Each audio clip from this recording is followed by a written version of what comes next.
గత కొద్ది రోజుల నుంచి రాష్ట్ర ప్రజల్లో ప్రధానంగా చర్చనీయాంశంగా మారింది ఈ రేషన్ బియ్యం అక్రమ దందా. గతంలో ప్రతిపక్షంలో ఉన్నప్పుడు టీడీపీ జనసేన ఎంత విమర్శించినా నాడు అధికారంలో ఉన్న వైసీపీ పార్టీ కొట్టుపడేసింది.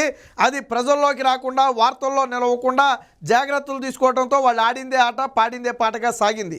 కానీ ఈరోజు ఎప్పుడైతే కూటమి ప్రభుత్వం అధికారంలోకి వచ్చిందో దీని మీద ఉక్కుపాదం మోపేసరికి దీని అసలు భోగోతం అయితే బయటపడుతుంది. అసలు ఈ వ్యవస్థ వేళ్ళ అనుకున్నదే 2019-24 మధ్య, అంటే పూర్తిగా వైసీపీ అధికారంలోకి వచ్చిన తరువాత ఈ వ్యవస్థ అయితే ఏళ్ళు అనుకుంది. దీనికి సంబంధించి విజిలెన్స్ అధికారులు అయితే ఒక సమగ్రమైనటువంటి నివేదికను కూడా అయితే వాళ్ళకైతే ఇవ్వడం జరిగింది. వైసీపీలోని పెద్ద స్థాయిలోని తలకాయలు అంటే రాష్ట్ర స్థాయిలోని కొంతమంది కీలక నేతలు వీరికి అండదండగా ఉండటంతోనే 5 ఏళ్ల పాటు విజిలెన్స్ అధికారులు ఎటువంటి తనిఖీలు నిర్వహించలేదు. ఎక్కడా కూడా అక్రమ రేషన్ బియ్యాన్ని పట్టుకునే ప్రయత్నం చేయలేదు. వాస్తవానికి చోటా మోటా నాయకులు చేశారనుకోండి, పై స్థాయి నాయకుల ప్రమేయం లేకుండా వీళ్ళు చేస్తే విజిలెన్స్ అధికారులు ఏదో ఒక రోజు పట్టుకుంటారు, ఖచ్చితంగా వాళ్ళ మీద కేసులు నమోదు చేస్తారు.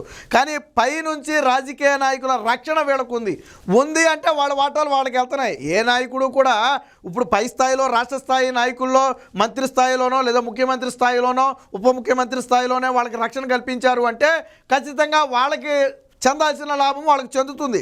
కాబట్టే వీళ్ళని కాపాడుకుంటూ వచ్చారు. 5 ఏళ్ళప్పుడు విజిలెన్స్ అధికారులు సమగ్రంగా నివేదిక ఇచ్చారు. మరి గత 5 ఏళ్లలో ఇదే విజిలెన్స్ ఏమైపోయింది?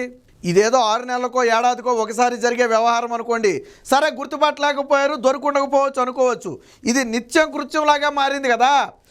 దాదాపు 1.31 కోట్ల టన్నుల రేషన్ బియ్యాన్ని 5 ఏళ్ల పాటు తరలించారని చెప్పి సమగ్రంగా నివేదికలను కూడా ఈరోజు విజిలెన్స్ అధికారులు బయటపెట్టారు.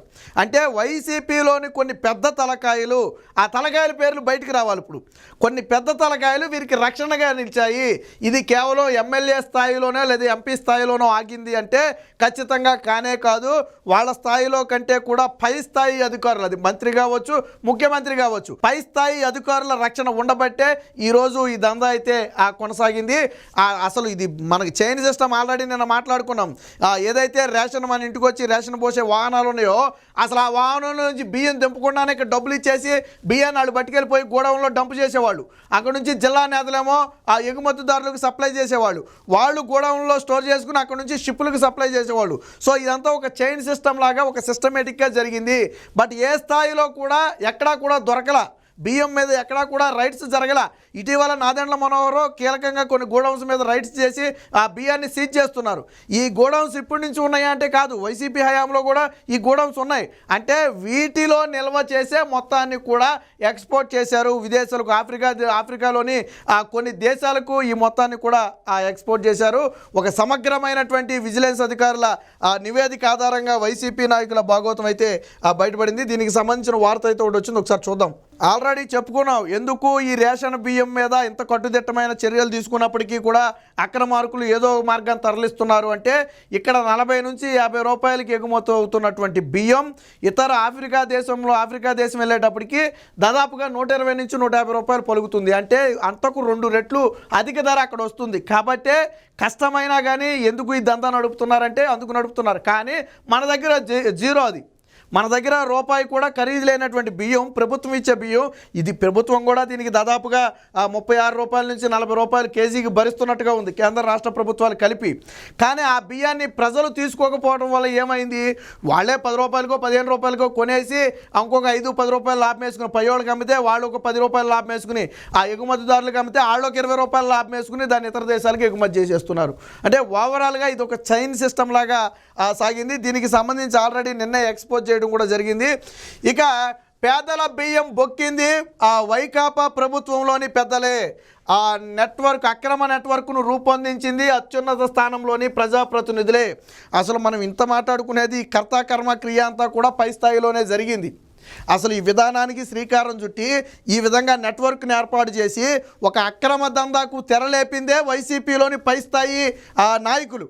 డైరెక్ట్గా పై స్థాయిలో ఉన్నటువంటి నాయకులు ఇన్వాల్వ్ అవ్వకుండా కింది స్థాయి నాయకులతో ఈ తతంగం మొత్తం నడిపించారు. ఈరోజు బలిపశువులుగా మారబోయేది ఎవరంటే దానికి సహకరించిన అధికారులు కానివ్వండి, రేషన్ బియ్యాన్ని నిల్వ చేసినటువంటి గోడౌన్లు కానివ్వండి, లేదా చోటామోతా క్షేత్రస్థాయిలో నాయకులు ఎవరైతే ఉన్నారో వాళ్ళు కానివ్వండి బలిపశువులుగా మారుతున్నారు. కానీ అసలు పెద్ద తలకాయలు సేఫ్గానే ఉన్నాయి. ఎందుకనంటే వీళ్ళ చేతికి మట్టి అంటకుండా చేసుకున్నారు.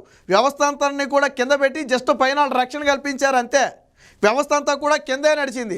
సో రేపు విచారణ జరిగినా కానీ వీళ్ళ భాగవతం బయటకు వస్తుంది. కానీ అసలు వీళ్ళకి రక్షణ కల్పించి ఈ వ్యవస్థను ఏర్పాటు చేసినటువంటి పెద్ద తలకాయలు దొరుకుతాయా అంటే కష్టమే. ఏమో విజిలెన్స్ అధికారులు ఏదన్నా ఆధారాలు సేకరించి 2-3 పెద్ద తలకాయలు బయటకు లాగితే అప్పుడు దీన్ని డొంకంతా కదలాలి. ఇక్కడ దీనికి సంబంధించి అక్రమ నెట్వర్క్ను రూపొందించింది అత్యున్నత స్థాయిలోని ప్రజాప్రతినిధులే. వారి వెన్నుదన్నుతోనే వ్యవస్థీకృతంగా బియ్యం స్మగ్లింగ్, చర్యలు లేకుండా రాజకీయంగా ఆ రక్షణ. వైకాపా హయాంలో వేళ్ళు అనుకున్న మాఫియా, ప్రభుత్వానికి విజిలెన్స్ అండ్ ఎన్ఫోర్స్మెంట్ విభాగం ఆ నివేదిక.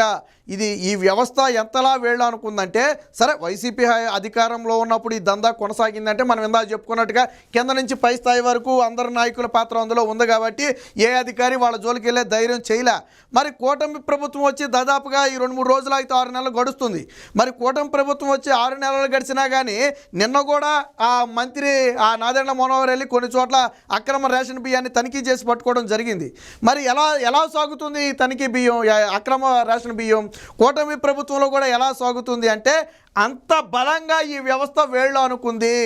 ప్రభుత్వాలు మారినా వాళ్ళని ఏమీ చేయలేని స్థాయిలో ఈ వ్యవస్థ అయితే వేళ్ళు అనుకుంది. ప్రధానంగా రెవెన్యూ అధికారులు, పోలీసులతో పాటు కొంతమంది పెద్ద స్థాయి అధికారులు రక్షణ కల్పించడంతో నాయకుల ప్రమేయం లేకపోయినా ఇప్పుడు దందా సాగే ప్రక్రియ సాగుతుంది.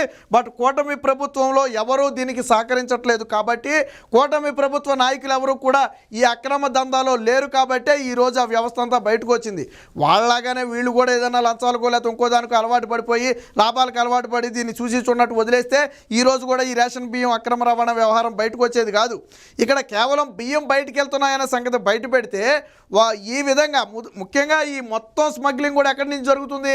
కాకినాడ పోర్టు ప్రధాన అడ్డా. దీని మొత్తానికి కూడా కాకినాడ పోర్టే ప్రధాన అడ్డా. మెజారిటీ బియ్యం అంతా కూడా కాకినాడ పోర్టు నుంచి వెళ్ళిందని చెప్పి నిన్న విజిలెన్స్ అధికారుల నివేదికలో బయటపెట్టారు.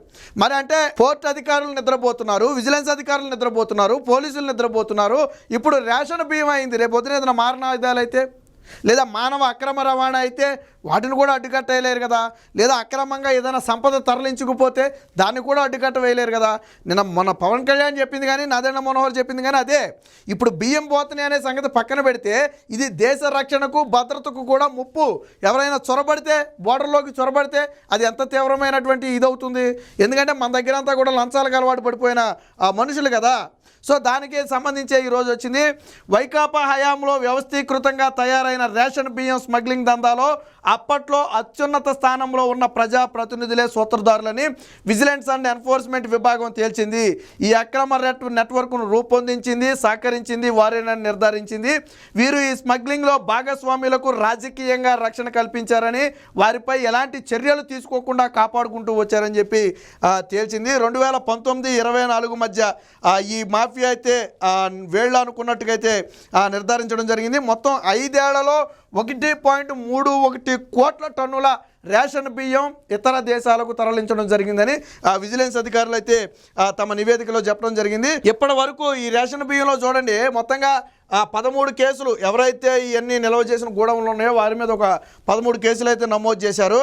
మొత్తంగా ఈ కేసులో 49,000 అంటే దాదాపుగా 50,000 టన్నుల బియ్యాన్ని ఇటీవల ఈ ప్రభుత్వం ఏర్పడిన తర్వాత 50,000 టన్నుల బియ్యాన్ని సీజ్ చేశారు. ఈ ప్రభుత్వం ఏర్పడిన తర్వాత సీజ్ చేసినటువంటి బియ్యం.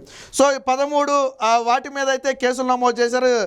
Sai Teja shipping services, Satyam Balaji rice industry, H godown, Ashok international, ఇలా మొత్తంగా 13 వాటి మీద అయితే కేసులు అయితే నమోదు చేయడం జరిగింది.